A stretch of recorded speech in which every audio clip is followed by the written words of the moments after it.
बैठ जाइए।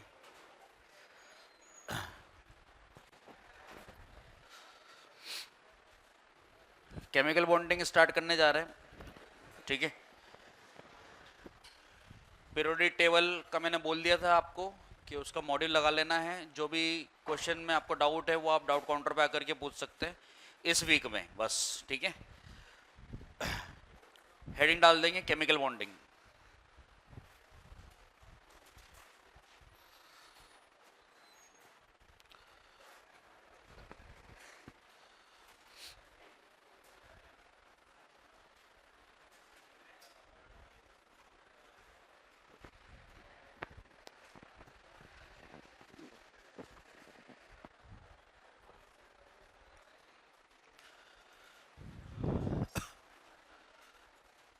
Chemical bonding में लिखेंगे definition.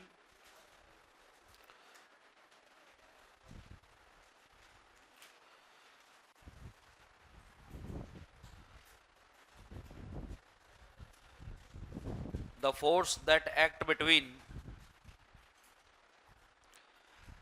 the force that act between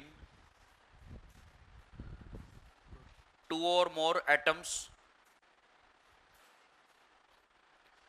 the force that act between two or more atoms, comma ions,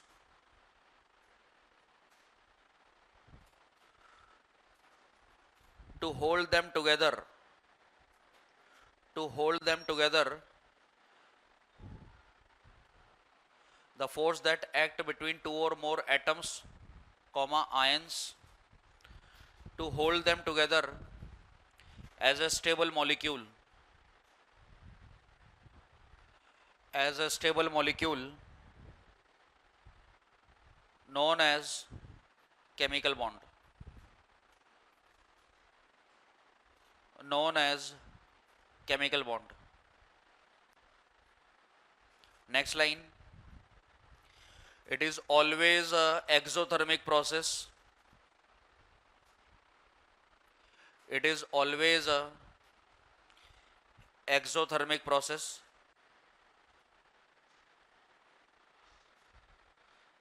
bracket में लिखेंगे delta H negative, the amount of energy which release, the amount of energy which release is known as bond energy, the amount of energy which release is known as bond energy. Next line, due to this release of energy, due to this release of energy,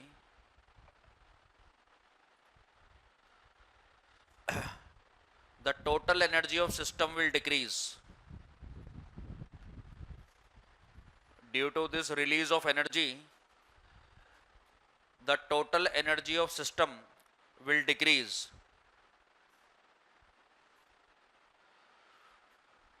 Total energy of system will decrease and stability will increase.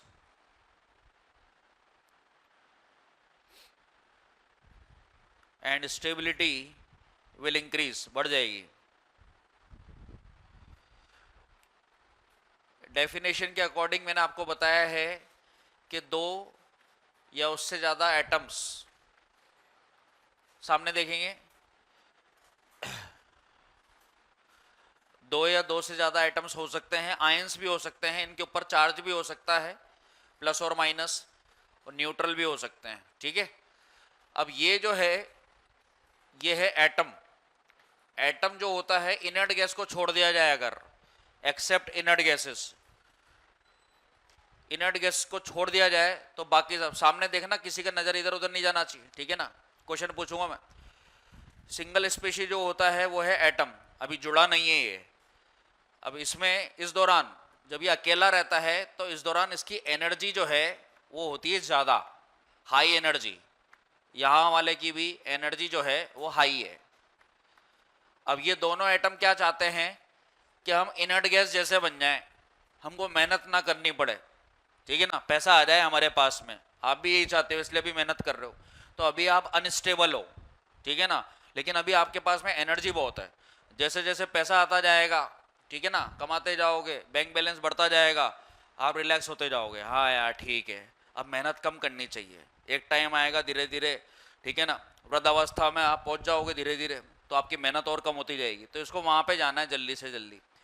तो अभी इसको energy ज़्यादा रखनी पड़ेगी क्योंकि इसको बहुत काम करना है, अभी स्टेबल नहीं है। ये अपना अकाउंट फुल करना चाहता है, अकाउंट फुल करना चाहता है, इसका मतलब ये अपना ऑक्टेट पूरा करना चाहता है। इसके सामने एग्जाम्पल्स हैं इसके इनर्ट गैसेस। हर पीरियड में लास्ट एलिमेंट जो होता है वो होता है इनर्ट गैस, और इनर्ट गैस का जो शेल होता है बाहर वाला, उसमें 8 इलेक्ट्रॉन होते हैं अगर हीलियम को छोड़ दिया जाए तो।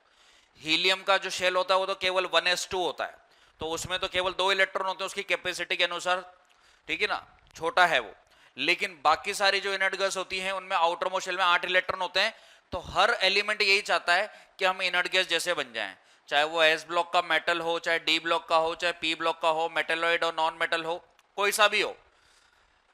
तो ये अपने आप को स्टेबल बनाने के लिए एक दूसरे की हेल्प करेंगे।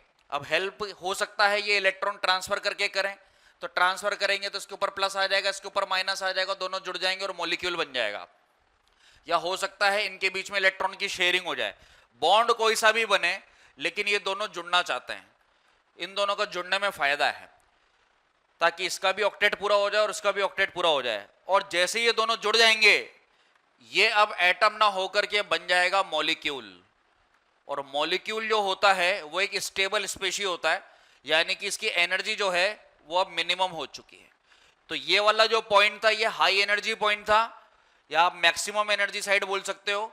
और इस जगह पे आकर के एनर्जी जो हो जाती है वो मिनिमम हो जाती है। अब अपन को मान लेते हैं कि ये 100 एनर्जी है, हाई एनर्जी पॉइंट है, मेरे को इसको मिनिमम पे लेकर के जाना है, 5 किलो जूल तक लेकर के जाना है, या 1 तक लेकर के जाना है, 2 तक, मिनिमम पॉइंट तक लेकर के जाना है। तो अगर मेरे को एनर्जी को घटाना है तो मेरे को इस सिस्टम में से एनर्जी को बाहर निकालना पड़ेगा, क्योंकि अगर इसके पास में एनर्जी ज्यादा रह जाएगी तो ये भाग दौड़ करता रहेगा। सिंपल सा लॉजिक है, इसको थकाना है हमको, जितना ज्यादा ये थक जाएगा उतना ज्यादा ये चुपचाप बैठेगा और इसको इनर्ट गैस वाली फील आने लग जाएगी। तो या तो आप ऑक्टेट के हिसाब से देख सकते हो कि 8 पूरे हो जाएं, या फिर एनर्जी लेवल के हिसाब से देख सकते हो। केमिकल बॉन्ड को समझने के 2 तरीके होते हैं, ठीक है। तो मेरे को अगर एनर्जी के हिसाब से देखना है तो ये हाईएस्ट एनर्जी वाला पॉइंट है, एनर्जी ऊपर की साइड में है, और मेरे को घटाते हुए ग्राफ को नीचे लेकर के आना है। और ये तरीका होता है, प्रोसेस को एक्सोथर्मिक बना दो। जितना ज्यादा ये प्रोसीजर एक्सोथर्मिक होगा, यानी कि ये जो एनर्जी होती है इसको बोलते हैं बॉन्ड एनर्जी, मैंने लिखाया भी है आपको, the amount of energy release during this process known as bond energy. जितना ज्यादा ये अमाउंट ऑफ एनर्जी रिलीज होगा, ये एनर्जी उतनी ही घटती जाएगी और ये उतना ही ज्यादा स्टेबल होता जाएगा। तो एनर्जी को हमको लेकर के जाना है मिनिमम पर, और इस दौरान स्टेबिलिटी जो है वो बढ़ती जाएगी, स्टेबिलिटी इंक्रीज होती जाएगी। तो एक्सोथर्मिक जितना ज्यादा होगा, कहने का मतलब बॉन्ड एनर्जी जितनी ज्यादा निकलेगी, टोटल एनर्जी उतनी घटती जाएगी, नेट एनर्जी उतनी कम होती जाएगी। आपने 90 रिलीज कर दिया तो 10 रह जाएगा, 95 रिलीज कर दिया तो 5 रह जाएगा, 99 रिलीज कर दिया तो 1 रह जाएगा। तो जितनी ज्यादा एक्सोथर्मिक बाहर एनर्जी निकलेगी, टोटल एनर्जी उतनी कम होती जाएगी रिमेनिंग वाली, ठीक। और टोटल एनर्जी जितनी कम होती जाती है, सिस्टम की जो स्टेबिलिटी है वो बढ़ती जाती है। तो यही केमिकल बॉन्ड में हम सीखेंगे। अभी ग्राफ भी मैं आपको समझाऊंगा कि हमको हाई एनर्जी से लो एनर्जी पे लेकर के जाना है, और एनर्जी को घटाना है, स्टेबिलिटी को बढ़ाना है, और इस स्टेबिलिटी को बढ़ाने के लिए ही हमने ये केमिकल बॉन्ड का फॉर्मेशन किया है। तो इसके बाद इसको लिखने के बाद में लिख लेना causes of chemical bond. Chemical bond के मेन कारण क्या है, इसको लिखिए और फिर हेडिंग डाल दीजिए causes of chemical bond.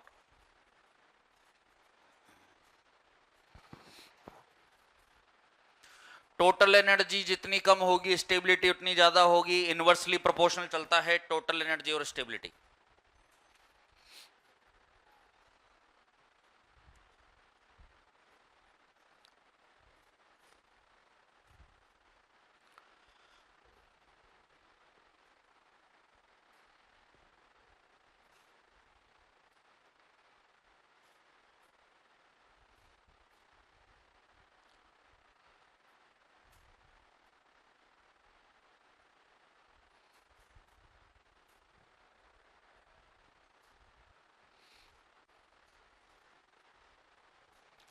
Causes of chemical bond में पहला पॉइंट लिखेंगे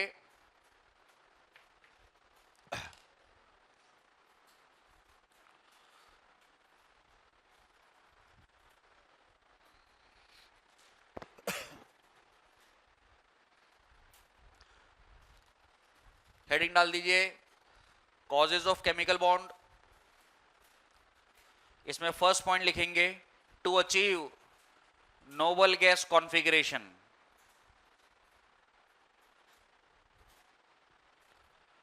to achieve noble gas configuration, bracket में लिखो complete octet in outer shell.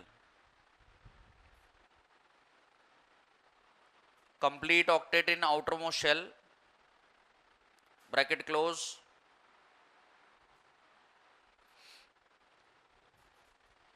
which has highest stability, which has highest stability, which has highest stability। ये तो octet के हिसाब से हो गया। दूसरा पॉइंट लिखें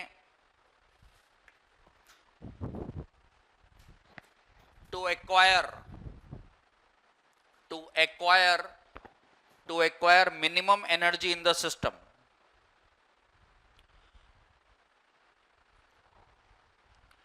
to acquire minimum energy in the system, to acquire minimum energy in the system। हाँ भाई, अब इसको समझने के लिए हम एक ग्राफ देखेंगे which can be explained by the following graph।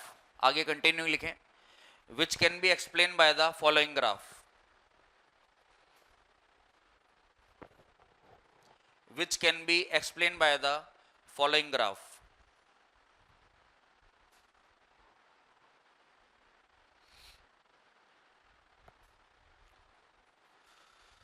देखिए मेरे को ये जो प्रोसीजर लिखा हुआ है यहाँ पे एनर्जी रिलीज होने वाला दिख रहा है आपको।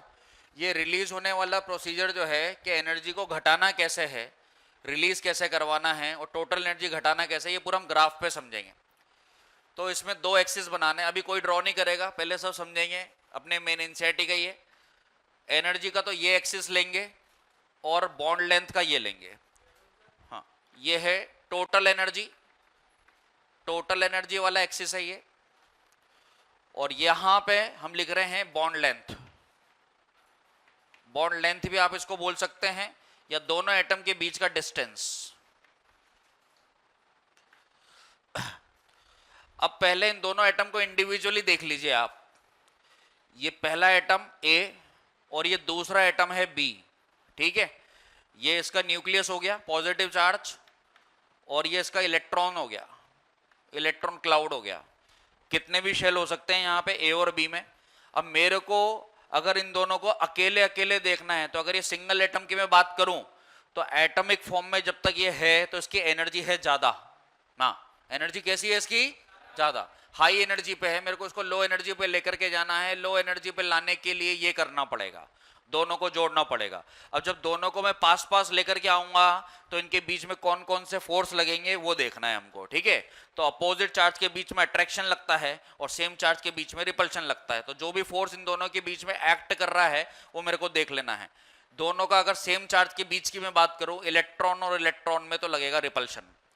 पॉजिटिव पॉजिटिव चार्ज में भी लगेगा रिपल्शन। सेम चार्जेस में रिपल्शन लगता है। उसी तरह से अगर मैं इसका पॉजिटिव और इसका नेगेटिव की बात करूं यहां पे, तो यहां पे लगेगा अट्रैक्शन। और इसी तरह से अगर मैं यहां पे बात करूं तो लगेगा अट्रैक्शन। तो कुल मिलाकर के इन दोनों के सिस्टम में दो तो अट्रैक्शन है और दो रिपल्शन लग रहे हैं। अट्रैक्शन और रिपल्शन की थ्योरी पे अगर अपन काम करें तो आप मेरे को बताइए, अगर मेरे को इन दोनों को जोड़ना है या ये दोनों पास आना चाहते हैं तो कौन सा फोर्स ज्यादा होना चाहिए, रिपल्शन या अट्रैक्शन? तो ये आपको ज्यादा नहीं करना है, ये ऑटोमेटिकली ज्यादा हो जाता है। एटम फॉर्म जो होता है वो एक ऐसी स्पेशी होता है जिसको जैसी जरूरत होती है वो वैसा बिहेव करने लग जाता है। तो एक ही सिस्टम में जब रिएक्शन चल रही होती है तो दोनों एटम एक दूसरे की सहूलियत के हिसाब से काम करते हैं।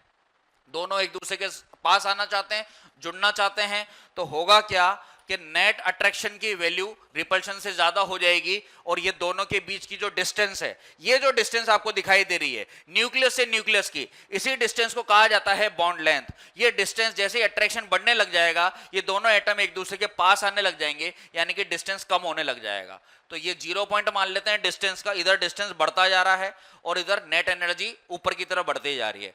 तो एक एनर्जी पॉइंट मैंने मान करके चल रहा हूं और ये दोनों एटम को हम मान लेते हैं कि ये दोनों छोटे छोटे ग्राफ में यहां पे बैठे हुए हैं, ठीक है। अब दोनों एटम का ये न्यूक्लियस हो गया, छोटा सा डॉट लगा दिया मैंने।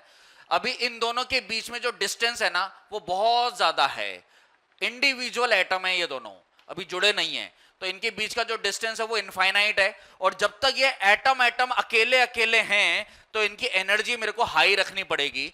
तो एनर्जी मैंने यहां से स्टार्ट कर दी है, इस जगह पे बैठे हुए हैं ये दोनों एटम अभी। तो ये वाला जो पॉइंट है ये हाईएस्ट एनर्जी वाला पॉइंट है, क्योंकि जब तक ये अकेले हैं तो इनकी एनर्जी मैक्सिमम है और स्टेबिलिटी इसकी मिनिमम है। अभी ये दोनों परेशान है, स्टेबिलिटी जो है वो मिनिमम है। अब यहां पे हमको इस पॉइंट को उल्टा करना है, उल्टा करना है मतलब स्टेबिलिटी तो पहुंचानी है मैक्सिमम साइड पे, ये वाला पॉइंट पे लेकर के आना है और एनर्जी को हमको मिनिमाइज करना है। एनर्जी को मिनिमाइज करने के लिए एटम को अकेला रखना पड़ेगा या मॉलिक्यूल बनाना पड़ेगा? बस मॉलिक्यूल बनाना पड़ेगा, तो यानी कि दोनों को जोड़ना पड़ेगा।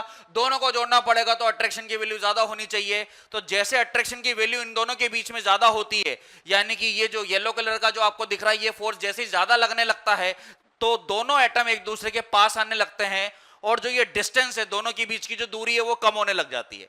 अब जैसे जैसे दूरी कम होती जाएगी तो एनर्जी जो है वो घटते हुए जाएगी। क्यों ऐसा होगा? क्योंकि जैसे जैसे एटम पास आने लगेंगे इनको वर्क डन करना पड़ेगा, इनको मेहनत करनी पड़ेगी, पसीना बहाना पड़ेगा, मेहनत करेगा और जब मेहनत करेगा भागदौड़ करेगा तो अपनी बॉडी में से एनर्जी को रिलीज करेगा। और जितनी ज्यादा सिस्टम में से, नेचुरल प्रोसीजर है सिंपल सा, कि एटम में से जैसे जैसे एनर्जी बाहर निकलती जाएगी तो इस रिएक्शन में से हीट एनर्जी बाहर निकल रही है और एनर्जी जैसे जैसे बाहर निकलती जाएगी सिस्टम की टोटल एनर्जी क्या होती जाएगी? बढ़ती जाएगी या कम होती जाएगी? कम होती जाएगी। तो यहां पे हमको एनर्जी को घटाना है, ठीक। तो ये टोटल एनर्जी घटती हुई जा रही है, यानी कि ये पूरा का पूरा प्रोसीजर जो है वो एक्सोथर्मिक है। बस आपको इन दोनों के बीच की दूरी कम करते हुए जाना है। दूरी को कम करना है मतलब ग्राफ को पीछे चलाना है। तो ये दोनों एटम पहले दूर दूर थे, अब एक पॉइंट आएगा जब और पास आ जाएंगे, एक पॉइंट आएगा जब और पास आ जाएंगे और एक पॉइंट आएगा जब इन दोनों के बीच में बॉन्ड बन जाएगा। तो मान लेते हैं कि ये कोवलेंट बॉन्ड बनाने जा रहे हैं, ओवरलैपिंग होने जा रही है और ये पॉइंट आ चुका है वो पॉइंट जहां पे दोनों जुड़ चुके हैं। मान लेते हैं एक हाइड्रोजन है एक क्लोरीन है, HCl बॉन्ड बन चुका है इनके बीच में। Covalent bonding sharing of electron, transfer वाला नहीं मान करके चल रहा हूं मैं, मान लेता हूं कोवलेंट बॉन्ड हम बनाने जा रहे हैं। तो ये वो पॉइंट है जहां पे ये मैक्सिमम स्टेबिलिटी पा चुका है, यानी कि इसका उल्टा कर देना है। स्टेबिलिटी पहले मिनिमम थी, एनर्जी ज्यादा थी, अब एनर्जी को घटाते घटाते डिक्रीज करते करते हम यहां लेकर के आ गए। इसको आपको टच नहीं करना है, बिल्कुल नीचे लेकर के जाना है और ग्राफ को फिर घुमा देना है इस जगह से। तो ये वो पॉइंट आ चुका है जहां पे आपको पहुंचना था। जीरो मत कर देना, अगर आपने इस ग्राफ को टच कर दिया तो जो टोटल एनर्जी है वो जीरो पे आ जाएगी और टोटल एनर्जी अगर जीरो हो जाएगी तो फिर मॉलिक्यूल आगे जाने के लिए मना कर देगा कि नहीं अब मैं रिएक्शन नहीं करूंगा। जबकि ऐसा थोड़ी ना होता है, मॉलिक्यूल भी तो रिएक्शन करते हैं। अरे कोई एटम ही थोड़ी ना रिएक्शन करता है, HCl की भी तो रिएक्शन होती होगी ना, अपन करते ही हैं, ठीक है। तो मॉलिक्यूल की रिएक्शन करवाने के लिए भी उसके पास में एनर्जी हमको रखनी पड़ेगी। अगर आपने उसकी एनर्जी खत्म कर दी तो वो मना कर देगा, नहीं बस बहुत हो गया, अब मेरे को आगे मेहनत नहीं करनी है। ऐसा थोड़ी ना होता है, वृद्धावस्था में जाने के बाद भी तो मेहनत करना चाहता है ना कोई और बड़ा बनने के लिए। तो ये मॉलिक्यूल वैसा ही है, मॉलिक्यूल की एनर्जी को आपने मिनिमाइज तो कर दिया है लेकिन आपको एनर्जी को टच नहीं करना है यहाँ पे। तो ग्राफ को बिल्कुल पॉइंटेड करके थोड़ा सा घुमा देना, ऐसे थोड़ा शार्प टर्न देना है और ये वो पॉइंट है जहां पे मिनिमम एनर्जी है, उल्टा लिख देना है इसका, मिनिमम एनर्जी और स्टेबिलिटी मैक्सिमम। स्टेबिलिटी जो है वो मैक्सिमम हो चुकी है, जस्ट रिवर्स हो गया।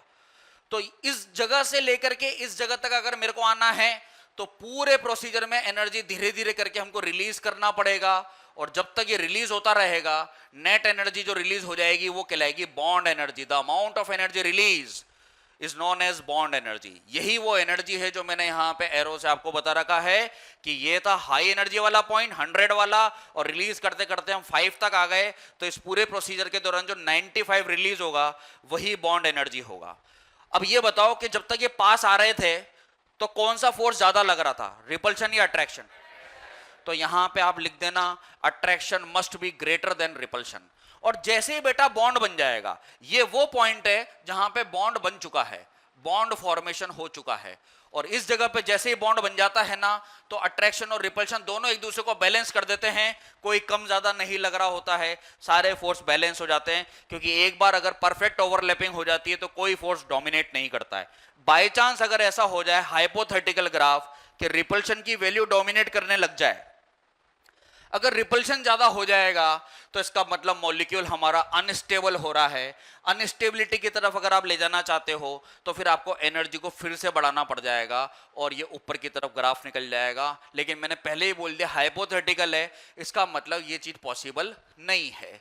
तो ये वाला जो ग्राफ है ये आपके लिए ऑप्शनल है, अगर आप बनाना चाहो तो तीन कंडीशन हमारे सामने आ चुकी है इस ग्राफ में।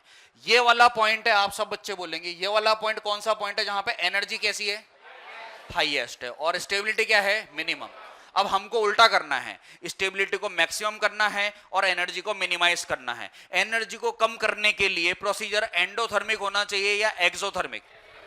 जितनी ज्यादा एनर्जी बाहर निकलती जाएगी नेट एनर्जी उतनी ही कम होती जाएगी, टोटल एनर्जी जितनी घट जाएगी स्टेबिलिटी उतनी ही बढ़ जाएगी। पूरे प्रोसीजर के दौरान जो एनर्जी निकलेगी that amount is known as bond energy. The amount of energy release during the bond formation is known as bond energy. जितनी ज्यादा ये एनर्जी रिलीज होती जाएगी ग्राफ उतना ही नीचे आता जाएगा। अच्छी बात है कि नीचे आता जा रहा है, बस टच नहीं होना चाहिए। और यहां से आपको घुमा देना है, एक शार्प टर्न दे देना, बिल्कुल कॉर्नर साइड भी मत देना, हल्का सा कर्व देना है आपको, लेकिन शार्पनेस उसमें होनी चाहिए।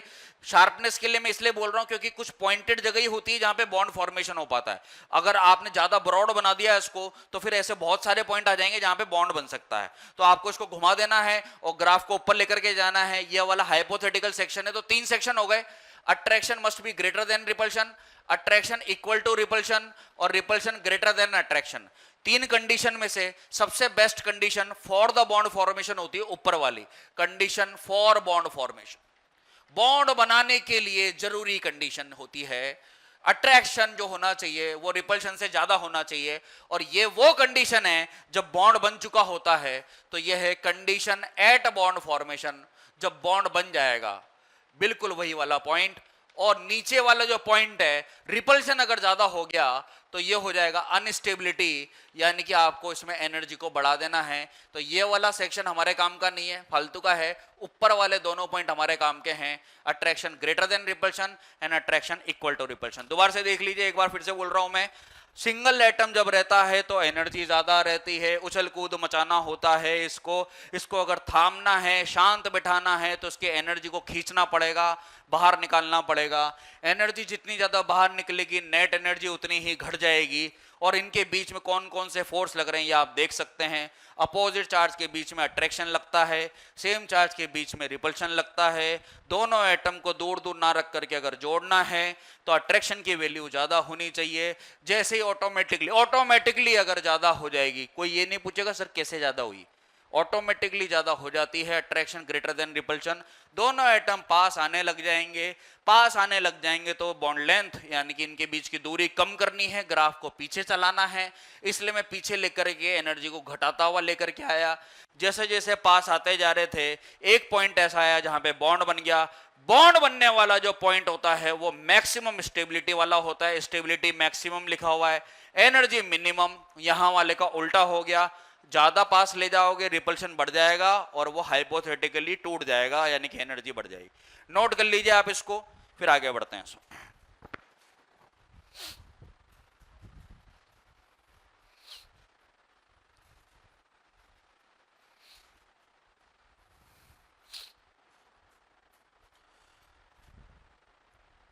एक मिनट और है आपके पास में, हेडिंग डाल देना टाइप्स ऑफ बॉन्ड, उसके बाद में टाइप्स ऑफ बॉन्ड।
नीचे वाले पॉइंट पे लिख ले minimum energy maximum stability, attraction equal to repulsion हो जाएगा इस जगह पे। यह हाइपोथेटिकल है, बनाओ तो ठीक, नहीं बनाओ तो ठीक। रिपल्शन ग्रेटर देन अट्रैक्शन अगर हो जाता है, एनर्जी को ऊपर ले जाना।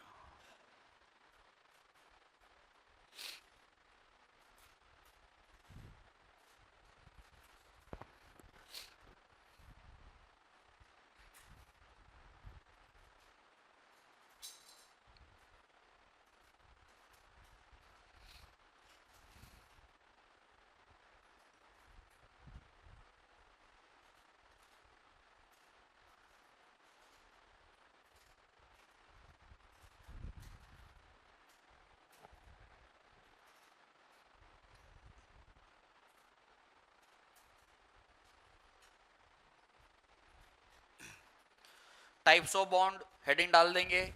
इसमें दो कैटेगरी है, स्ट्रॉन्ग बॉन्ड और वीक बॉन्ड्स। नंबर 1 लिखें स्ट्रॉन्ग बॉन्ड्स। अभी बहुत डिटेल में नहीं जाएंगे, केवल थोड़ा छोटा सा पॉइंट लिखेंगे, इंट्रोडक्शन पॉइंट। उसके बाद फिर हम डिटेल में जाएंगे। स्ट्रॉन्ग बॉन्ड्स हेडिंग डाल देंगे। इसमें A B C D 4 category आने वाली है। ए पे लिखेंगे ionic bond.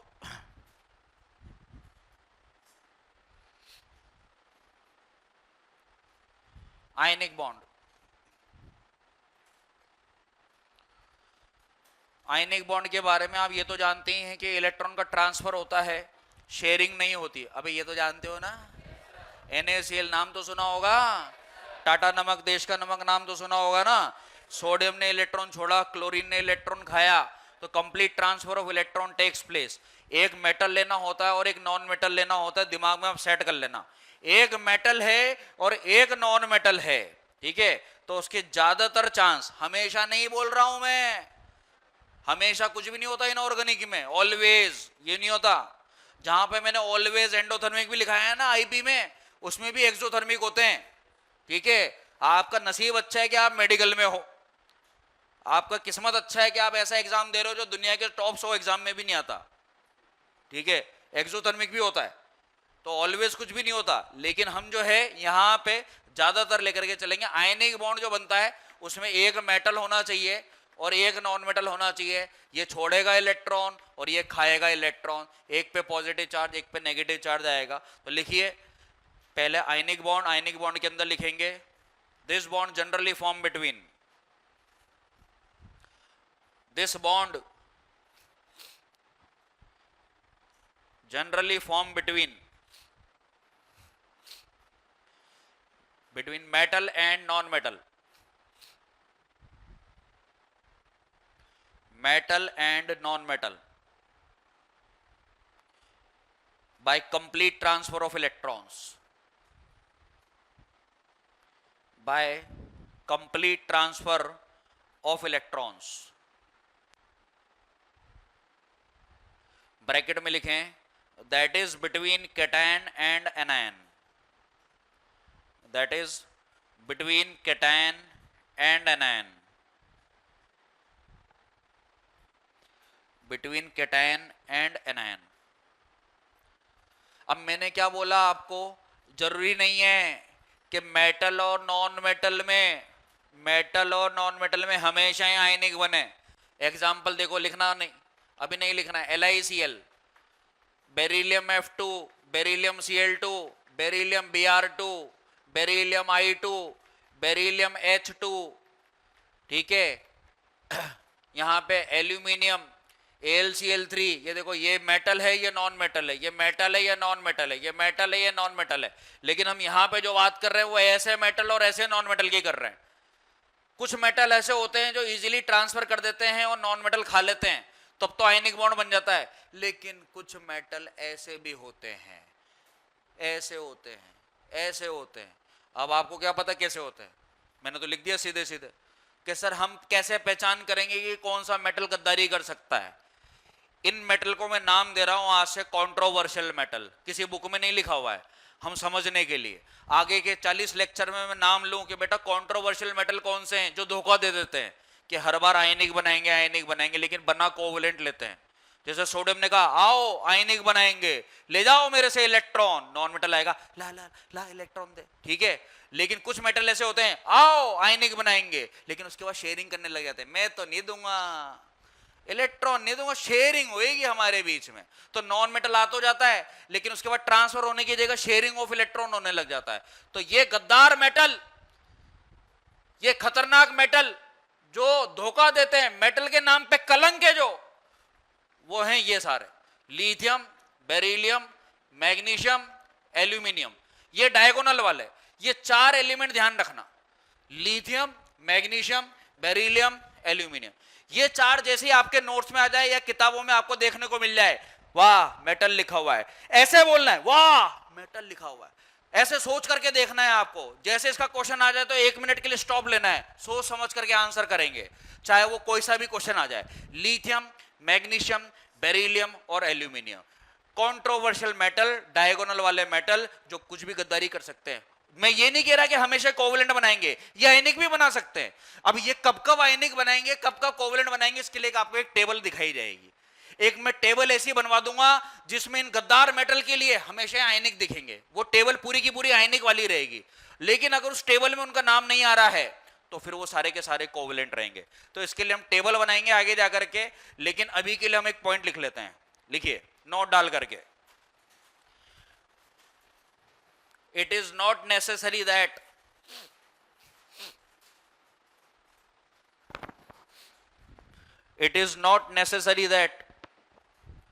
metal and non-metal, it is not necessary that metal and non-metal always form ionic.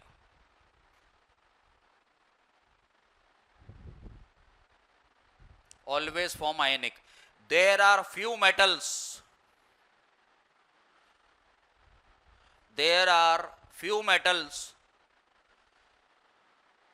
which form covalent bond with non-metals. There are few metals which form covalent bond with non-metals. These controversial metals are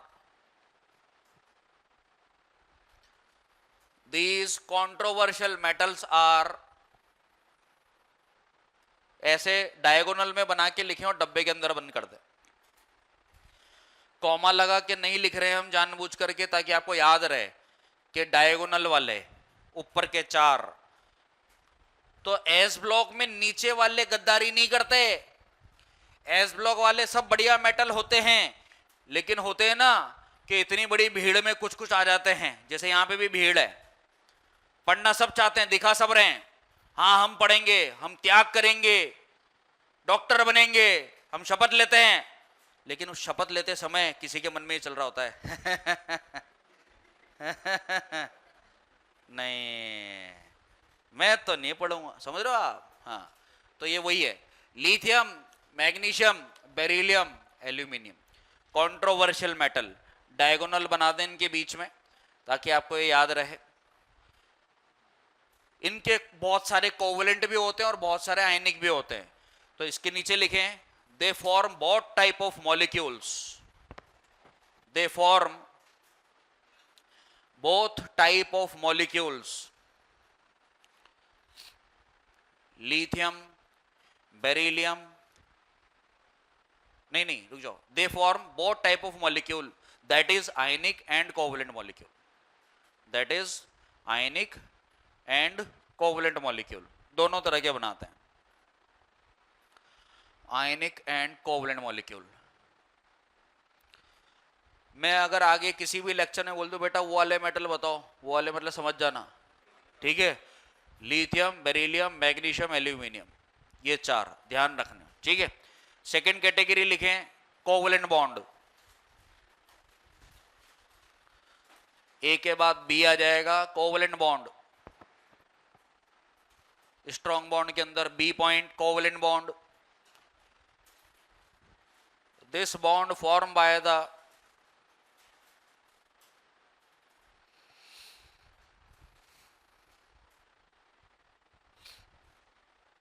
this bond formed by the equal sharing of electrons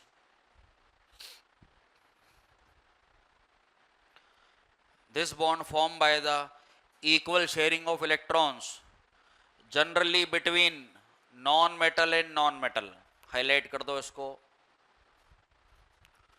generally between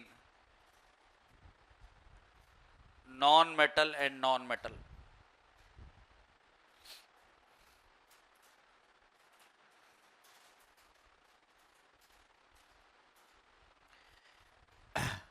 They are of three type. They are of three type: single, double, triple. They are of three types: single, double, triple. Single bond होता है, double bond होता है जिसमें एक sigma और एक पाई होता है। ट्रिपल बॉन्ड में भी आप जानते हो एक सिग्मा और दो पाई हो जाएंगे, लेकिन अभी स्टार्ट करेंगे तो उसमें डिटेल में आ जाएगा। तीसरा लिखेंगे coordinate bond, A B C, C पे लिखें coordinate bond.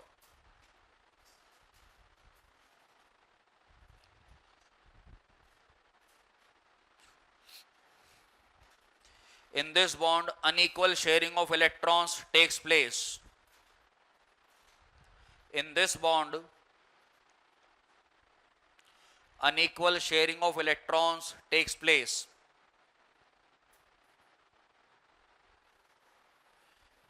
Unequal sharing of electrons takes place.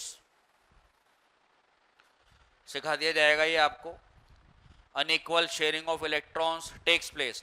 It is a subtype of covalent bonding. It is a subtype of covalent bonding.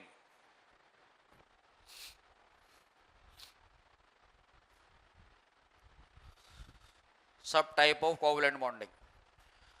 D point लिखें metallic bond.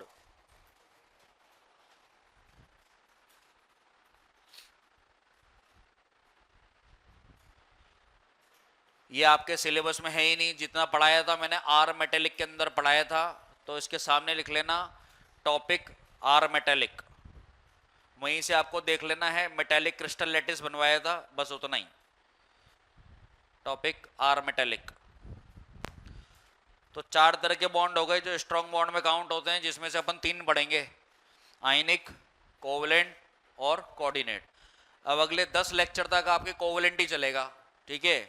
आज से start होकर के next 10 lecture मतलब hybridisation topic, VBT वगैरह जो भी आएंगे अब टॉपिक सब कोवलेंट के अंदर होते हैं, और आखिरी के 3 या 4 लेक्चर आपके आयनिक बॉन्ड के चलेंगे, ऐसा रहेगा। इसके बाद लिखे सेकंड कैटेगरी, नंबर 1 तो था स्ट्रॉन्ग बॉन्ड्स, अब नंबर 2 लिख देना वीक बॉन्ड्स। नंबर 2 पे लिखें वीक बॉन्ड्स। वीक बॉन्ड्स में पॉइंट ए लिखें H bonding, hydrogen bonding.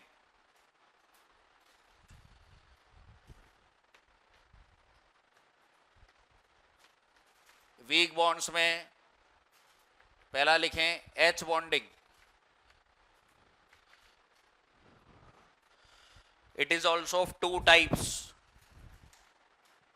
It is also of two types. Number 1, intermolecular H bonding, ये तो 1 हो गया। और दूसरा लिखें इंट्रामोलिकुलर, एक है इंटर और एक है इंट्रा। पहले पे लिखें इंटरमोलिकुलर H बॉन्डिंग, नंबर 2 लिखे intra, INTRA, intra, intramolecular H bonding. दोनों की डिटेल आपको मेन टॉपिक में मिल जाएगी, अभी केवल टेबल चार्ट बना रहे हैं अपन। तो ए तो हो गया H बॉन्डिंग, बी लिखें van der Waal force, van der Waal force.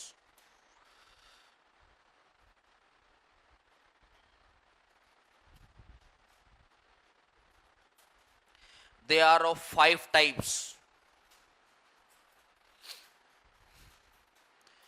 They are of 5 types.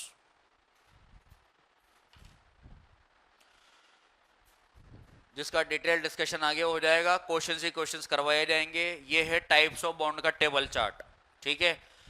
Chemical bonding में अब हम स्टार्ट करने जा रहे हैं कोवलेंट बॉन्ड। हेडिंग डाल दे कोवलेंट बॉन्ड।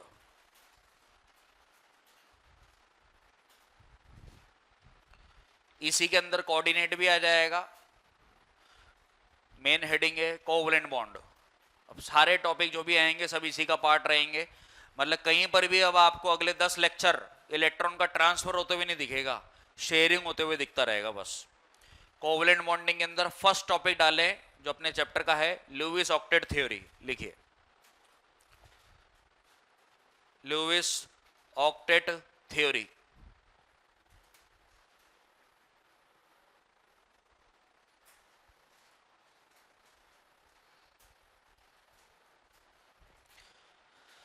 हाँ भाई, अब एक तो पहले दिमाग का ये जो कचरा है उसको साफ कर लेते हैं अपन। देखो क्या 90% जनता ये मानती है कि 8 हो जाएगा ना, अगर ऑक्टेट पूरा हो गया तो स्टेबल है, अदरवाइज स्टेबल नहीं है। 90% जनता ये मानती है। 10% कुछ जागरूक लोग, ठीक है ना, वही जानते हैं कि असलियत क्या है, ठीक है। तो हमको उन 10% में जाना है। ये जो 8 वाली बात है ना कि 8 अगर हो जाएगा तो स्टेबल है, ये कह करके गए थे ये भाई साहब जिनका हमने नाम लिखा है लुईस। ये लुईस की थ्योरी है, ठीक है। लुईस ने कहा था अगर 8 हो जाएगा, बात को ध्यान से सुने, अगर ऑक्टेट कंप्लीट हो जाएगा तो स्टेबल है, अदरवाइज स्टेबल नहीं है। इनर्ट गैस जैसा दिखेगा तो स्टेबल है। जबकि आगे की थ्योरी क्या आई, एनर्जी लेवल ग्राफ पे आई। वो जो ग्राफ हमने बनाया वो हमने ये कहा जितना अच्छा बॉन्ड बनेगा उतनी ज्यादा स्टेबिलिटी आएगी। अगर ऐसा ही होता कि ऑक्टेट के हिसाब से चलना होता तो फिर तो मोर देन 8 वाले मॉलिक्यूल तो एग्जिस्ट ही नहीं करते। अरे SO3 सल्फर के साथ में 3 ऑक्सीजन, सल्फर के पास में 6 इलेक्ट्रॉन होते हैं, डबल डबल डबल 3 बार बॉन्ड बन जाएंगे। ऑक्सीजन सिंगल बॉन्ड बनाता है या डबल बॉन्ड बनाता है? डबल बॉन्ड, तो वो तो मोर देन 8 पे चला जाएगा। आपने हाइपरवेलेंट का नाम सुना होगा ना, लेस देन 8 भी होते हैं, मोर देन 8 वाले भी होते हैं, इक्वल टू 8 वाले भी होते हैं, हर तरह के मॉलिक्यूल होते हैं। तो जितने बॉन्ड बनेंगे, बात को ध्यान से सुने, जितने बॉन्ड बनेंगे, लास्ट बेंच, जितने बॉन्ड बनेंगे उतनी ज्यादा स्टेबिलिटी आएगी। ये थ्योरी सही है। लुईस ने कहा कि 8 हो जाएगा तो स्टेबल है, अदरवाइज स्टेबल नहीं है। तो क्वेश्चन ऐसे चलेगा, आपके नीट में आ सकता है, among which of the following, among which of the following is a exception of Lewis octet theory. सुन लेना ध्यान से, अगर ऐसा लिखा हुआ आ जाए क्वेश्चन में कि इनमें से कौन सा लुईस ऑक्टेट थ्योरी का एक्सेप्शन है, तो आपको लेस देन 8 वाले ऑप्शन पे या मोर देन 8 वाले ऑप्शन पे टिक लगा देना है।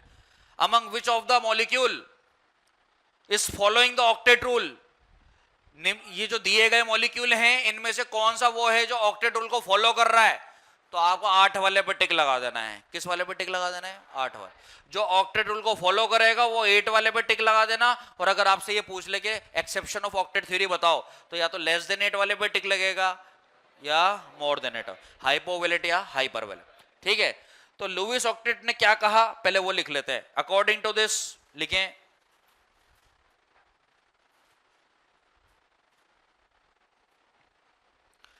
according to this every atom has a tendency,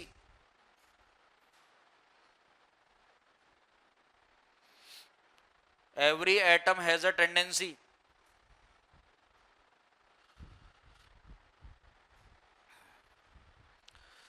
to achieve noble gas configuration,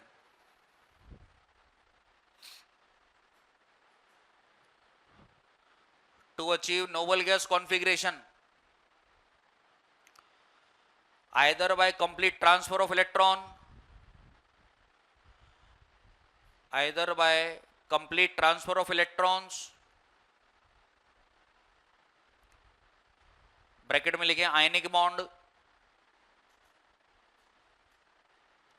और by sharing of electrons, bracket close करके, और by sharing of electrons. Every atom has a tendency to complete its octet either by complete transfer of electrons, bracket में लिखें ionic bond, bracket close, और by sharing of electrons, bracket में लिखे covalent bond.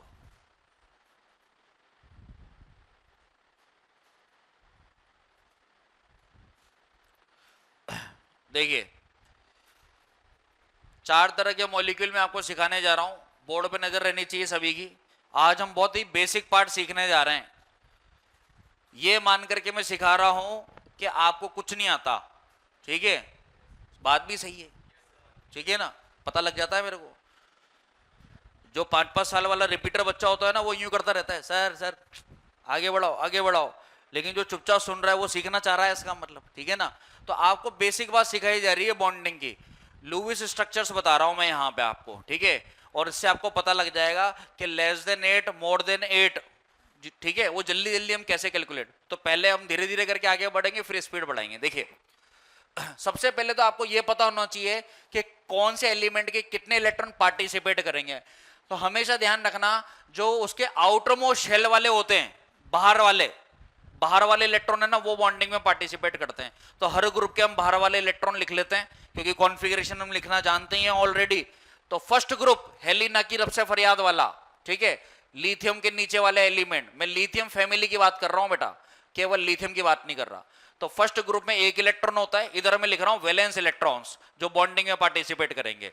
Second group आता है beryllium वाला, beryllium वाले में होते हैं 2 इलेक्ट्रॉन, इसका जनरल कॉन्फ़िगरेशन है NS1 और इसका NS2। इसके बाद आ जाते हैं हम थर्ड ग्रुप में, डी ब्लॉक में नहीं, सीधे पी ब्लॉक में, डी ब्लॉक छोड़ दो। थर्ड ग्रुप में आओगे तो बोरोन फैमिली, बोरोन फैमिली में NH2NP1 होता है। तो बहुत से गधे जो हैं वो पी इलेक्ट्रॉन को देख लेते हैं। अभी आईपी के क्वेश्चन जब वो कर रहे थे तो आईपी पे जंप मिल रहा था, थर्ड नंबर पे जंप मिला, -1 करा तो सर 2 आ गया, तो P2 को देख रहे। अबे NH2 भी तो काउंट करोगे ना, पूरे शेल को देखा जाता है। तो यहाँ पे NH2NP1 ये होता है कॉन्फ़िगरेशन, तो टोटल 3 इलेक्ट्रॉन है। इसी तरह से फोर्थ ग्रुप आता है कार्बन फैमिली, NH2NP2 4 इलेक्ट्रॉन है। पांचवा ग्रुप आता है नाइट्रोजन, 5 इलेक्ट्रॉन। सिक्स्थ ग्रुप आता है ऑक्सीजन फैमिली का, इसमें 6 इलेक्ट्रॉन। सेवंथ ग्रुप आता है हेलोजन फैमिली का, इसमें 7 इलेक्ट्रॉन। और लास्ट ग्रुप आता है इनर्ट गैस का, और इनर्ट गैस में बाहर वाले शेल में 8 इलेक्ट्रॉन। ये वो इलेक्ट्रॉन है जो बॉन्डिंग में पार्टिसिपेट करेंगे। तो अगर मैं कोई सेंट्रल एटम इस फैमिली का रख दूं, बात को ध्यान से सुन लेना, एकदम फुल अटेंशन के साथ बैठना है आपका। यहां से अगर मैं कोई एलिमेंट लगा दूं सेंटर पे, तो आपको उसके आसपास इतने इलेक्ट्रॉन दिखा देने हैं, 4। बोरॉन फैमिली का लगा दूं तो 3। तो ये सारे आउटर इलेक्ट्रॉन अब आपके दिमाग में सेट कर लीजिए, ठीक है। डी ब्लॉक का कोई नाम नहीं है यहाँ पे, केवल 2 ग्रुप एस ब्लॉक के हैं और बाकी ग्रुप पी ब्लॉक के हैं। और आप ये तो जानते हो, चलो बताओ सल्फर कौन से ग्रुप में आता है? सल्फर, अरे बोलो ना, तो उसके आसपास कितने इलेक्ट्रॉन लगाओगे? 6। क्लोरीन कौन से में आता है? ये तो बताइए आपको। ब्रोमीन किस में आता है? उसी में आता है। आयोडीन किस में आता है? उसी में आता है। तो हेलोजन वाले में आउटर मोस्ट में कितने इलेक्ट्रॉन लगाने हैं? 7। वो इलेक्ट्रॉन जो बॉन्डिंग में पार्टिसिपेट करेंगे। बॉन्डिंग में पार्टिसिपेट कौन से करते हैं? अंदर वाले या बाहर वाले? ये वही इलेक्ट्रॉन है, ठीक है। अब जैसे मेरे को यहां पे फर्स्ट कैटेगरी स्टार्ट करनी है, उसको ध्यान से देखिए। फर्स्ट आ रहा है ऑक्टेट कंप्लीट, यानी कि ये वो हैं जो फॉलो कर रहे हैं ऑक्टेट रूल को। Follow the octet rule, not a exception. तो एग्जांपल देखिएगा, एग्जांपल है CH4 मीथेन। अब कार्बन है सेंटर पे, जनरली सेंटर पे उसको रखा जाता है तो ज्यादा बॉन्ड बना सकता है, बाकी कोई फिक्स थ्योरी नहीं होती है सेंटर पे रखने की। तो कार्बन को रखा मैंने बीच में, और कार्बन के आसपास जो है 4 इलेक्ट्रॉन है, 1 2 3 4। अब इसको समझने के लिए पहले हम एक छोटा सा बॉन्ड देख लेते हैं। हाइड्रोजन, हाइड्रोजन को देखो, H2 मॉलिक्यूल, ठीक है। हाइड्रोजन के पास में 1 इलेक्ट्रॉन होता है और इसके पास भी 1 इलेक्ट्रॉन है। दोनों हाइड्रोजन ने कहा कि हमारे पास तो एक ही शेल है, 1s। अरे हाइड्रोजन में यही तो होता है ना, 2 तो नहीं होता ना। तो 1s की मैक्सिमम कैपेसिटी कितने इलेक्ट्रॉन की है? 2 इलेक्ट्रॉन की। अरे एक डब्बे में कितने इलेक्ट्रॉन आ सकते हैं? 2। एक एक ऑलरेडी रखा हुआ है, दोनों के दोनों एक ही कैटेगरी हैं। दोनों हाइड्रोजन ने कहा हम ट्रांसफर नहीं करेंगे, हम तो नॉन मेटल है, हम तो खाना चाहते हैं। ध्यान से सुनते जाना, नॉन मेटल है, हम ट्रांसफर नहीं करेंगे, हम तो खाना चाहते हैं। तो ये हाइड्रोजन ने कहा मैं तेरे को 1 इलेक्ट्रॉन खिला देता हूं, और इस हाइड्रोजन ने कहा मैं तेरे को 1 इलेक्ट्रॉन खिला देता हूं। तो दोनों ने एक एक इलेक्ट्रॉन एक दूसरे को खिला दिया। तो ये इलेक्ट्रॉन तो इसका होगा ही होगा, सामने वाले से एक और मिल गया। शेयरिंग का मतलब समझ लीजिए आप, एक इलेक्ट्रॉन तो इसका है और एक इलेक्ट्रॉन सामने वाले से मिल गया, तो टोटल 2 हो गए। इसी तरह से इस हाइड्रोजन के लिए भी ये इलेक्ट्रॉन तो इसका ही है, लेकिन सामने वाले से और मिल गया, तो टोटल 2 हो गए। तो जो इलेक्ट्रॉन रखा हुआ रहता है वो तो उस एलिमेंट का होता ही होता है, सामने वाले से और मिल जाता है। Is that clear? अब ऑक्सीजन, ऑक्सीजन में देखिए डबल बॉन्ड होता है, 1 2 3 4 5 6। ऑक्सीजन के पास में 6 इलेक्ट्रॉन है, 1 2 3 4 5 6। तो इसने बोला 2 इलेक्ट्रॉन चाहिए, इसने बोला 2 इलेक्ट्रॉन चाहिए, तो दोनों ने ट्रांसफर करने के लिए मना कर दिया, तो अब होगी शेयरिंग। 6 इलेक्ट्रॉन है, ऑक्टेट कंप्लीट करना है, और कितने चाहिए? तो डबल बॉन्ड बन जाएगा। डबल बॉन्ड का मतलब है यहां से भी 2 इलेक्ट्रॉन आ गए इसके पास में, तो 6 और 2 मिला के 8 हो जाएंगे। इसके तो पहले 6 ही है, तो जो रखे हुए रहते हैं उनको नहीं छेड़ना है, सामने वाले से और काउंटिंग कर लेना है। तो 6 तो ऑलरेडी थे, 2 इधर से आ गए, 8 हो गया। 6 तो थे ही सही, 2 इधर से आ गए, 8 हो गए। अब इस थ्योरी को अपन यहां लगाएंगे। देखिए आप, CH4 कार्बन के पास में 4 रखे हुए हैं और चारों दिशाओं में एक एक हाइड्रोजन आ गया, 1 2 3 और ये 4, और हर हाइड्रोजन भी अपना एक एक इलेक्ट्रॉन लेकर के आ रहा है। यहां पे हाइड्रोजन फैमिली होती है, हाइड्रोजन के पास में एक इलेक्ट्रॉन होता है, ये एक इलेक्ट्रॉन, ये एक इलेक्ट्रॉन, ये रहा एक इलेक्ट्रॉन और ये रहा एक इलेक्ट्रॉन। अब कार्बन ने बोला मैं ट्रांसफर नहीं करूंगा, मैं भी नॉन मेटल खाना चाहता हूं। हाइड्रोजन ने कहा मैं भी उसी कैटेगरी का हूं। तो कार्बन के पास में 4 इलेक्ट्रॉन है और 4 इलेक्ट्रॉन एक एक करके हाइड्रोजन के पास दिख रहे हैं। तो हाइड्रोजन ने बोला भैया मेरे को तो 2 ही चाहिए, एक मेरे पास ऑलरेडी है, एक और खिला दो। हाइड्रोजन ने क्या बोला? एक तो मेरे पास ऑलरेडी है, एक और खिला दो। तो उसको कितना और चाहिए? तो सिंगल बॉन्ड ही तो बनाएगा ना। तो उसने एक बॉन्ड बना लिया, खुश हो गया, डुप्लेट कंप्लीट हो गया, उसका 2 इलेक्ट्रॉन हो गए। हाइड्रोजन ने कहा एक और खिला दो, हाइड्रोजन ने कहा एक और खिला दो, हाइड्रोजन ने कहा एक और खिला दो। तो हाइड्रोजन की मदद करने के चक्कर में कार्बन के भी मजे आ गए। उसने एक इलेक्ट्रॉन खिलाया भी सही और साथ साथ खा भी लिया, क्योंकि सिंगल बॉन्ड का मतलब केवल मदद देना ही नहीं होता, लेना भी होता। तो उसके पास में 4 इलेक्ट्रॉन तो खुद के हैं ही से, अभी मैंने यही तो समझाया आपको, जो उसके खुद के होते हैं वो तो वहीं रहेंगे। तो कार्बन के 4 इलेक्ट्रॉन तो है ही, उसने एक एक इलेक्ट्रॉन सामने वाले से भी खा लिया, तो 4 और 4 मिलके कितना हो गया? 8। तो अब थ्योरी पे आपको कैसे काम करना है सुनना, मैं जितने भी बॉन्ड बना उसको काउंट कर दिया करो। कार्बन के खुद के कितने इलेक्ट्रॉन दिख रहे हैं? कार्बन के खुद के कितने हैं? और बॉन्ड भी कितने बने? मतलब उसने सामने वाले से 4 और खा लिए, 4 और 4 मिलके कितने हो गए? खुद के electron plus number of bond, बोलो। ये टोटल इलेक्ट्रॉन पता लग जाएंगे आपको। आ गई बात समझ में? कार्बन के खुद के कितने हैं? कार्बन के खुद के कितने हैं? और बॉन्ड भी कितने बने? 4 और 4 मिलके। अब कैसा भी मॉलिक्यूल आ जाए आप तुरंत बता दोगे, देख लेना, ठीक है। खुद के इलेक्ट्रॉन 4 और बॉन्ड भी बन गए 4, तो टोटल हो गया 8। 8 से कम ज्यादा नहीं होना चाहिए, 8 हो गया। नेक्स्ट देखिए आने वाला है SiCl4। सिलिकॉन के आसपास 4 क्लोरीन है भाई, ठीक है। सिलिकॉन कौन सी फैमिली का होता है? कार्बन। तो ये आ गया सिलिकॉन, 1 2 3 4, ये यहां पे सिलिकॉन लिखा हुआ है, ठीक है। तो सिलिकॉन के पास में 4 इलेक्ट्रॉन है, साइड साइड में क्लोरीन है, क्लोरीन क्लोरीन क्लोरीन क्लोरीन।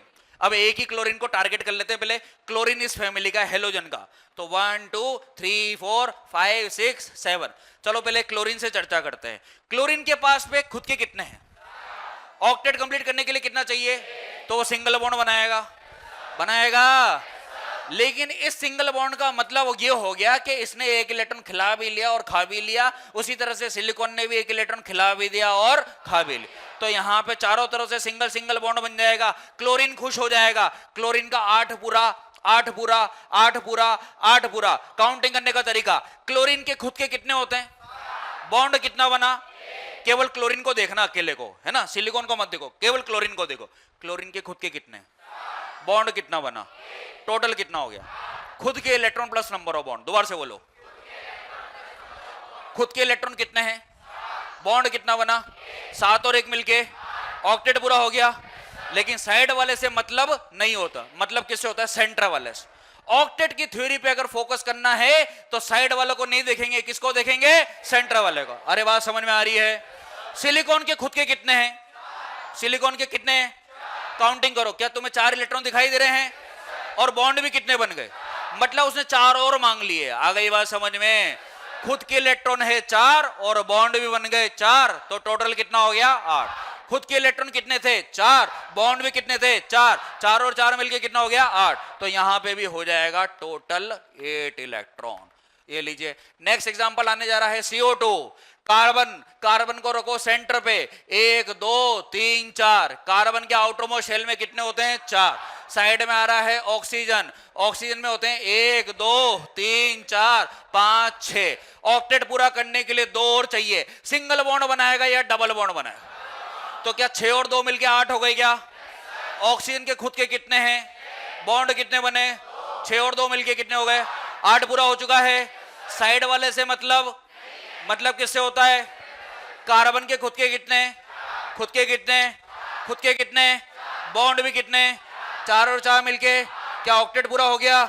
तो ये भी हो जाएगा complete octet, complete octet. Next example देखिए, अमोनिया आने जा रहा है, NH3। नाइट्रोजन को रखा सेंटर पे, नाइट्रोजन के खुद के कितने होते रहे? 5। तो 1 2 3 4 5। Hydrogen, hydrogen, hydrogen. देख करके बताना, इतने सारे एग्जांपल कर चुके हैं। हाइड्रोजन डबल बॉन्ड बनाता है या सिंगल बॉन्ड बनाता है? क्या उसको डुप्लेट कंप्लीट करना होता है? हाइड्रोजन को कितने इलेक्ट्रॉन और चाहिए? क्या सिंगल बॉन्ड बनाएगा? तो ये सिंगल बना लिया, सिंगल बना लिया, सिंगल बना लिया। साइड वाले से मतलब होता है क्या? नहीं होता। मतलब किससे होता है? मतलब किससे होता है? नाइट्रोजन के बताओ, नाइट्रोजन के खुद के कितने हैं? बताओ ना यार। 5 है ना? 5 है ना? बॉन्ड कितने बने? 5 और 3 मिलके, 5 और 3 मिलके। अब ऐसी फील्ड भी आ रही है, 2 बचे हुए रह गए। सुनना, नाइट्रोजन के खुद के कितने? बॉन्ड कितने बने? तो एक बचा हुआ रह गया ना, पेयर। एक पेयर बचा हुआ रह गया ना। आपने बोलने में कैसे बोला? खुद के कितने इलेक्ट्रॉन है? बॉन्ड कितने बने? मतलब 3 ने पार्टिसिपेट करा, एक बचा हुआ रह गया, और जो बचा हुआ रह जाता है उसको लोन पेयर बोलते हैं। क्या बोलते हैं? ये प्रैक्टिस में इसलिए करवा रहा हूं, बार बार इसलिए बुलवा रहा हूं ताकि आपको हाइब्रिडाइजेशन में मदद मिलेगी। अच्छा ये बोलो, CH4, कार्बन के पास में कितने इलेक्ट्रॉन है? बॉन्ड भी कितने बने? तो बोलने पे ऐसी फील आ रही है ना, कोई इलेक्ट्रॉन बचा हुआ नहीं है। अरे समझ में आ रही है बात? तो इसमें लोन पेयर की संख्या कितनी हो जाएगी? 0। जो बचा हुआ रह जाता है उसको लोन पेयर कहते हैं। क्या कहते हैं? नाइट्रोजन के लिए बोलेंगे, नाइट्रोजन के खुद के कितने? बॉन्ड कितने बने? 5 और 3 मिलके कितना हो गया? क्या ऑक्टेट पूरा हो गया? फॉर्मूला होता है खुद के electron plus number of bond. खुद के इलेक्ट्रॉन प्लस, खुद के इलेक्ट्रॉन है 5, बॉन्ड बन गए 3, टोटल कितना हो गया? 8 हो गया। तो यहां पे भी टोटल 8 हो चुका है। जब टोटल 8 हो जाए, टोटल 8 हो जाए और इलेक्ट्रॉन बचे हुए रह जाएं, तो ऐसे हाइड्राइड्स को इलेक्ट्रॉन रिच हाइड्राइड कहा जाता है। Electron rich hydrides. लेकिन ध्यान रखना, हाइड्राइड होना जरूरी है भाई, साइड में H होना जरूरी है, तभी आप इस शब्द का प्रयोग करेंगे, इलेक्ट्रॉन रिच। इलेक्ट्रॉन रिच का मतलब होता है ऑक्टेट कंप्लीट हो चुका है, 8 से ज्यादा नहीं होना चाहिए। ऑक्टेट कंप्लीट हो चुका है, लोन पेयर विजिबल होना चाहिए, लोन पेयर हमको दिखता रहना चाहिए, उसी को आप इलेक्ट्रॉन रिच कहोगे। और एग्जांपल लेने जा रहे हैं हम, ध्यान से देखते रहिए। नेक्स्ट एग्जांपल आने जा रहा है H2O। Put oxygen on the central atom. Oxygen, how many oxygen? Oxygen के पास में हाउ मेनी इलेक्ट्रॉन्स? 6 इलेक्ट्रॉन है ना बेटा? 6 इलेक्ट्रॉन है ना? 1 2 3 4 5 6। साइड में आ रहा है हाइड्रोजन, डबल बॉन्ड बनाएगा या सिंगल बॉन्ड? ये सिंगल बॉन्ड बना दिया। थ्योरी लगाएंगे, ऑक्सीजन के कितने इलेक्ट्रॉन है? बॉन्ड कितने बने? 6 और 2। खुद के इलेक्ट्रॉन कितने? 6। बॉन्ड कितने बने? क्या ऑक्टेट पूरा हो गया?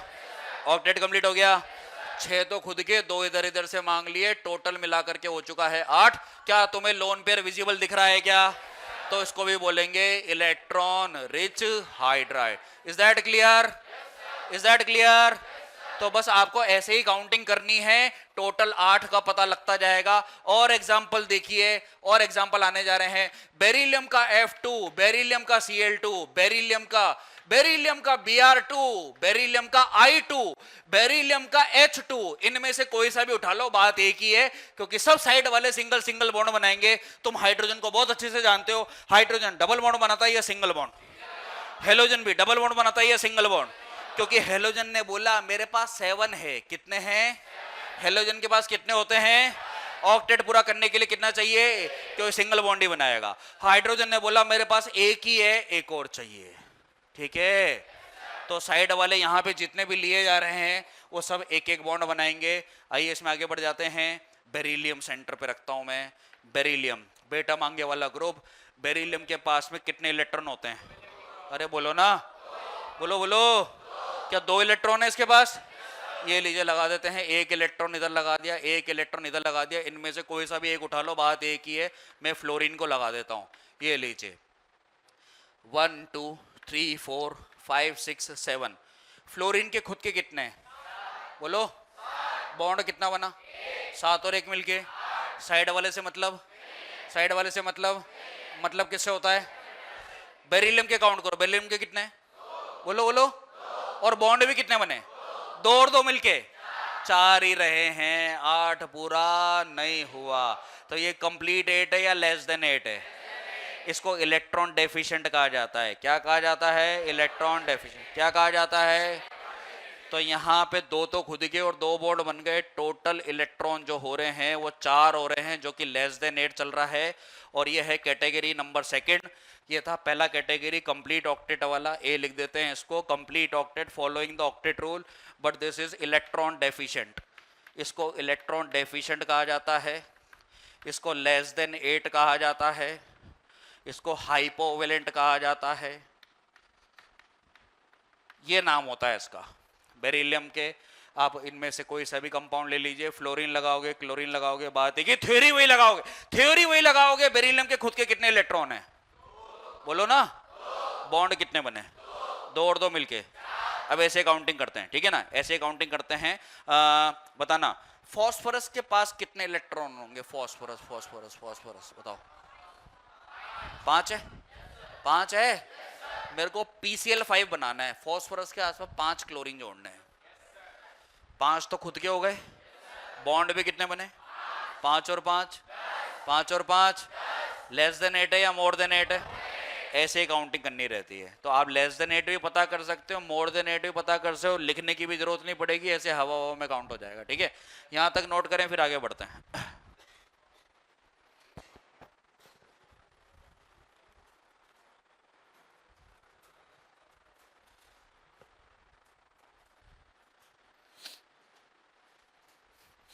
यहां पे आकर के कैटेगरी 1 समाप्त हो रही है इस जगह पे, तो फिनिश लाइन बना देंगे, फिर बी स्टार्ट करेंगे। कंप्लीट 8 वाले 4 एग्जाम्पल है। 1 2 3 4 5 एग्जाम्पल है। उसके बाद बी स्टार्ट हो जाएगा।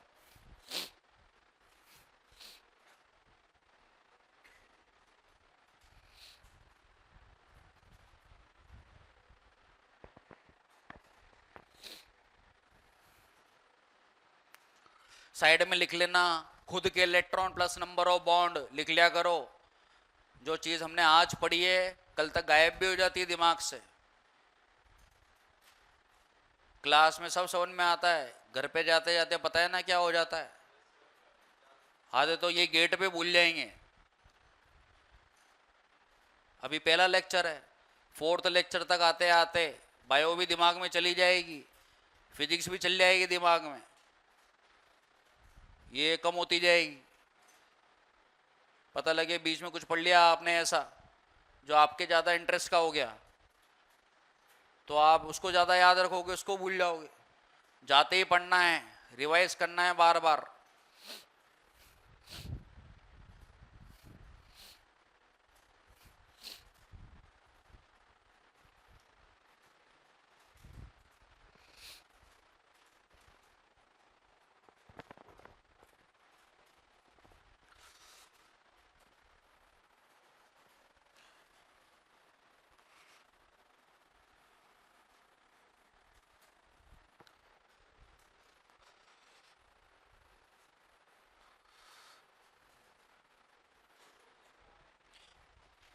हाँ भाई, खुद से करें ये क्वेश्चंस। इनमें से कोई सा भी एक बना दें, बिल्कुल वैसा ही है बेरिलियम वाला।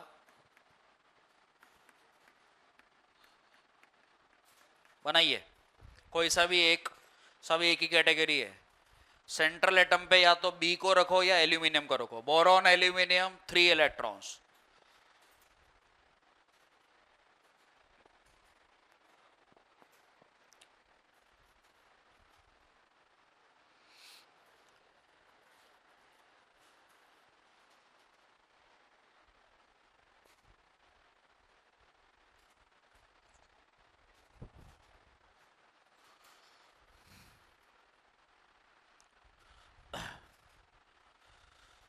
बना लीजिए फटाफट से। 6 इलेक्ट्रॉन आ जाएगा टोटल। बोरॉन के पास में 3 है और 3 ही बॉन्ड है। एल्यूमिनियम के पास भी सेम है। बोरॉन को सेंटर पर रख दो, 3 इलेक्ट्रॉन है, 3 बॉन्ड बना दीजिए। लगा दो क्लोरीन, टोटल इलेक्ट्रॉन 6 हो गया। <8 चल रहा है, तो ये कैटेगरी बी हो गई, इलेक्ट्रॉन डेफिशिएंट। अरे एक और बात, इलेक्ट्रॉन डेफिशिएंट जहां पे लिखा है इसके यहीं पास में ब्रैकेट बनाओ, लिख दो एक्सेप्शन ऑफ ऑक्टेट थ्योरी। अभी के अभी लिखो, इलेक्ट्रॉन डेफिशिएंट के पास में इस जगह पे लिखो एक्सेप्शन ऑफ ऑक्टेट थ्योरी। जो भी <8 होते हैं, <8 होते हैं, सब एक्सेप्शन ऑफ ऑक्टेट थ्योरी होती है। Exception of octet theory.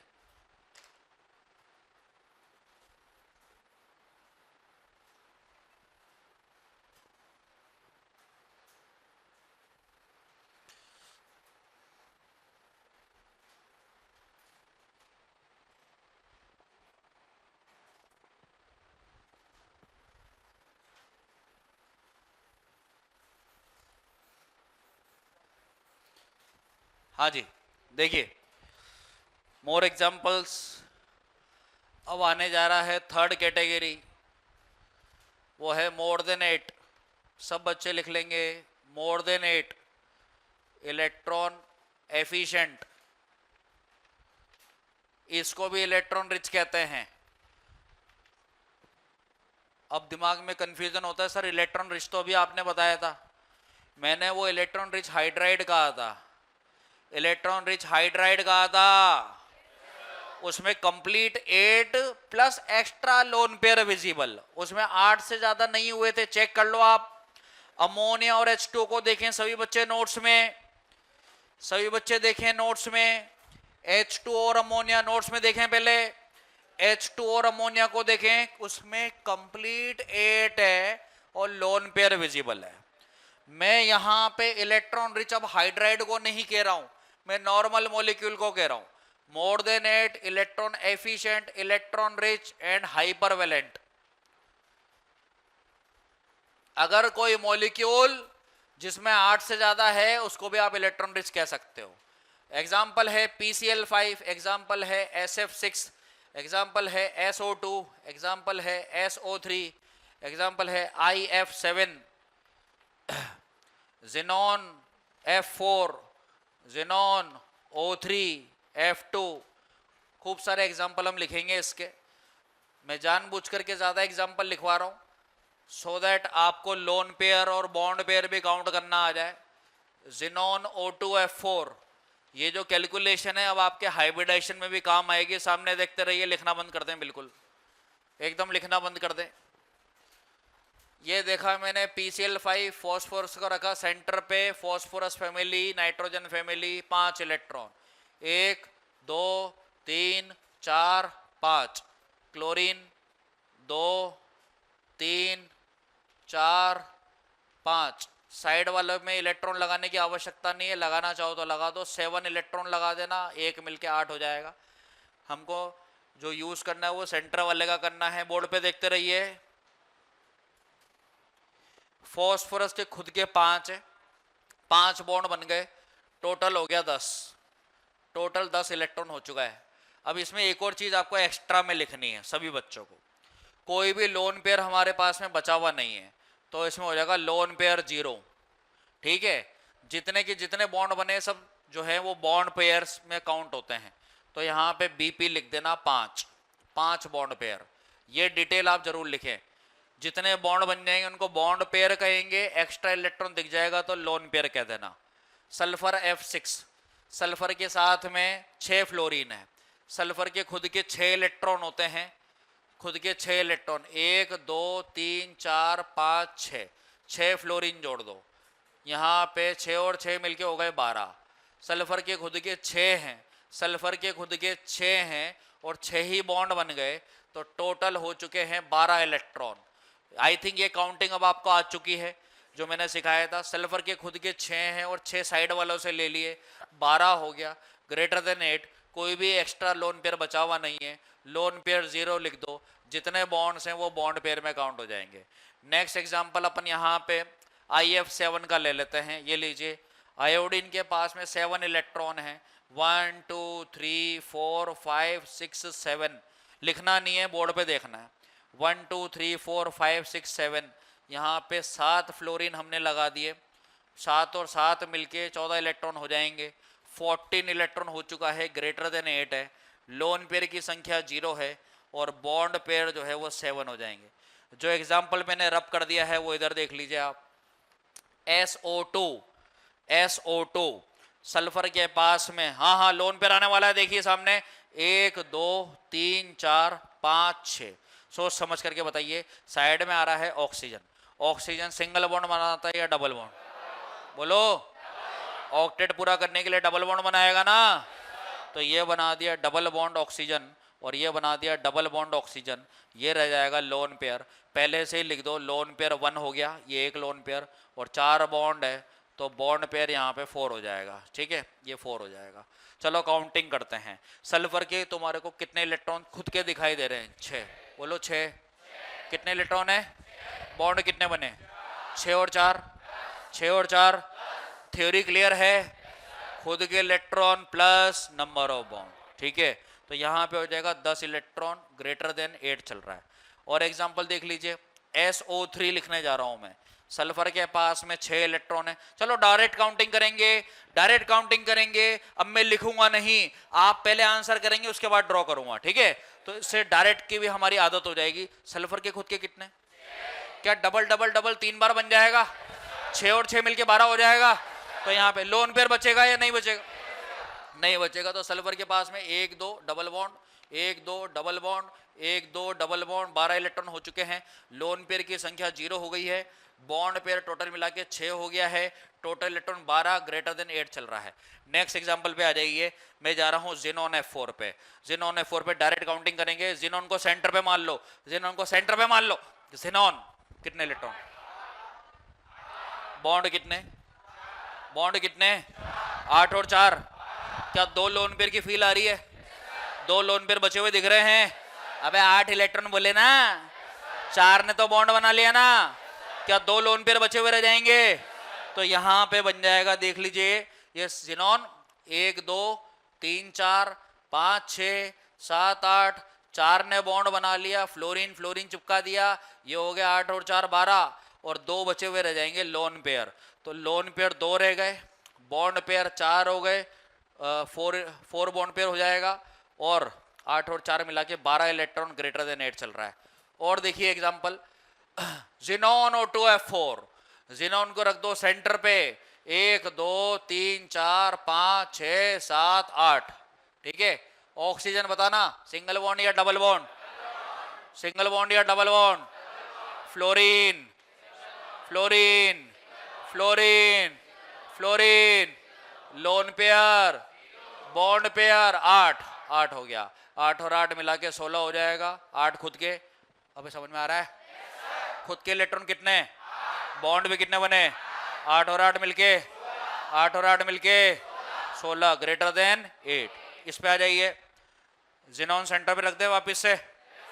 Xenon inert gas होता है ना, इनर्ट गैस में कितने इलेक्ट्रॉन होते हैं? 8 होते हैं ना बेटा। ये यहाँ पे रख दो जिनोन, ये 1 2 3 4 5 6 7 8। Double bond double bond double bond, 1 1, lone pair नहीं बचेगा, सारे के सारे बॉन्ड पेयर है। 8 हो गया, 8 और 8 मिला के 16 ग्रेटर देन 8 हो जाएगा। कभी भी गलती नहीं होनी चाहिए। ठीक है, लिख लीजिए।